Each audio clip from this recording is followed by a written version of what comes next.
Well, hey, good day to you. This is Todd. I am a regular dude walking in the Word. We are going through the book of Numbers right now, and in chapter 18 of Numbers, we have talked about the call of the Levites and how they were called to minister to the people and to serve the Lord as they took care of the tabernacle and everything to it. If the tabernacle needed to be painted or whatever, it didn't need to be painted, but stuff like that, maintenance things, the Levites were the ones to do that. They were in charge of the whole thing, and it was a gift. We read that yesterday. This was a gift, and they were put in charge of it, and nobody else was able to do that. If you were from the tribe of, say, Manasseh or Benjamin or whatever, sorry, you couldn't be part of this ministry. This was only for the tribe of Levi. Now, today we're talking about the benefits of it. As these guys were ministering, they were also compensated, and you're going to see how they were compensated, because this was like what they were called to do.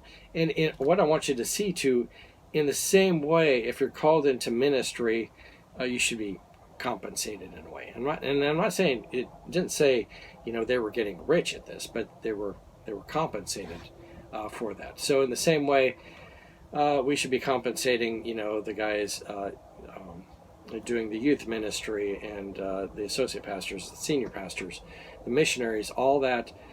They should be compensated and taken care of. Really, taken care of is the big thing here. So let's read here today. This is taken from Numbers chapter 18, and we're going to be reading verses 8 through 32. All right, it says this: Then the Lord said to Aaron, I myself have put you in charge of the offerings and presented to me. All the holy offerings the Israelites give me, I give to you and your sons as a portion, your perpetual share. Okay, so the offerings come in, and out of those offerings, a portion is given to the Levites. You are to have that part of the most holy offerings that is kept from the fire. From all these gifts they bring me as the most holy offerings, whether grain or sin or guilt offerings. That part belongs to you and your sons. Eat it as something most holy. Every male shall eat it.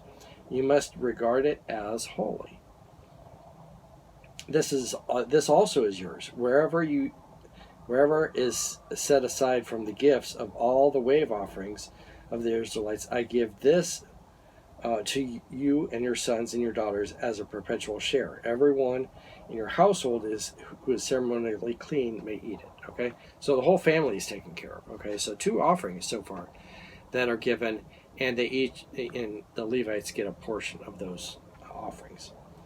Okay, and then it says, I give you all the finest olive oil and the finest new wine, and the grain they give the Lord as the first fruits of the harvest. All the land's first fruits that they bring to the Lord will be yours. Everyone in your household who is ceremonially clean may eat it. Okay, so again, the first fruits is now given to him also. Everything in Israel that is devoted to the Lord is yours. The first offspring of every womb, both human and animal, that is offered to the Lord is yours. But you must redeem every firstborn son and every firstborn male of the unclean animals, when they are at the redemption price set at 5 shekels of silver, according to the sanctuary shekel, which weighs 20 gerahs. But you must not redeem the firstborn of the cow or sheep or goat. They are holy. Splash their blood against the altar and burn their fat as a food offering, an aroma pleasing to the Lord. The meat is yours, just as the breast and the wave offering, and the right thigh is yours. Whatever is set aside from the holy offerings the Israelites present to the Lord, I give to you and your sons and daughters as your perpetual share. It is an everlasting covenant of salt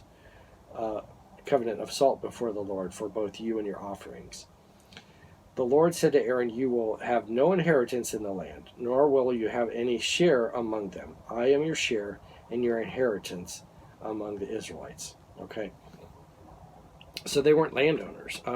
They were, you could say that technically they were landowners in the city, but when they went and scouted out the land, they didn't go, oh, this is where the tribe of Levi is going to be located. It didn't happen that way. The other tribes all had locations where they were going to be located, but not the tribe of Levi. The tribe of Levi was situated in cities. They didn't have areas where they had big farms and so forth. They were in the cities, and so God was taking care of them with that, providing a place for them, but it wasn't, they weren't big landowners, you might say, because they were getting parts of these offerings. And not every offering that came in, if an offering was given that was a sacrifice, the priest didn't go, hey, you can't sacrifice that, that's mine. All right. No, the sacrifices were given, and the sacrifices were burnt and so forth. But there's other offerings that were given that weren't burnt, and so those were the Levites also. Okay. Verse 21, I give the Levites all the tithes in Israel as their inheritance in return for the work they do while serving the tent of meeting. From now on, the Israelites must not go near the tent of meeting, or they will bear the consequences of their sin and will die. It is the Levites who are to do the work at the tent of meeting and bear the responsibility for any offenses committed against it. This is a lasting ordinance for the generations to come. They will receive no inheritance among the Israelites. Instead, I give to the Levites as their inheritance the tithes that the Israelites present as an offering to the Lord. That is why I said concerning them, they will have no inheritance among the Israelites. Okay, so again, the Levites were the ones called to do the work there at the tabernacle. And if anyone else was going there thinking, oh, I'm going to go do the work on the tabernacle, they were going to, he said, destroy him, really. Okay? So no one else was supposed to be working on the tabernacle. It was just the Levites.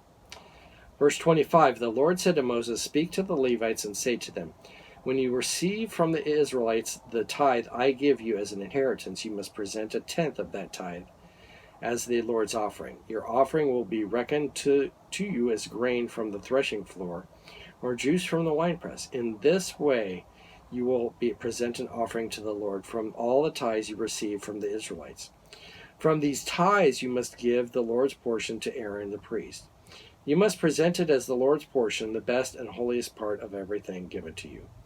Say to the Levites, when you present the best part, it will be reckoned to you as the product of the threshing floor or the winepress. You and your households may eat the rest of it anywhere, where it is your wages for the work of the tent of meeting. By presenting the best part of it, you will not be guilty of this matter. Then you will not defile the holy offering of the Israelites, and you will not die. Okay, that concludes chapter 18.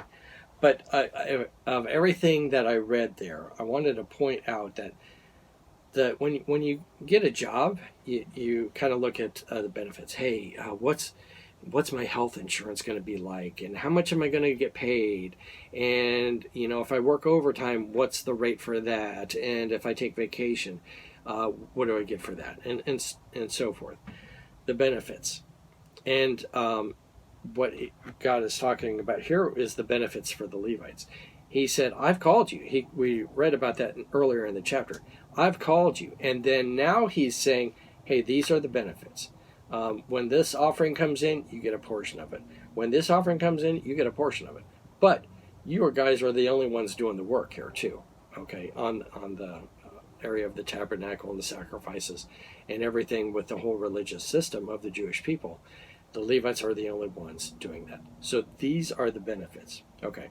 So I say all that to say, again, when you have people ministering today in the churches as missionaries or whatever, they should also be compensated. They should be getting benefits also, too. Not getting rich, okay?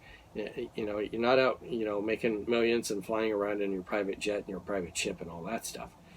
But you're getting compensated so you can live and you can focus on doing the ministry and not.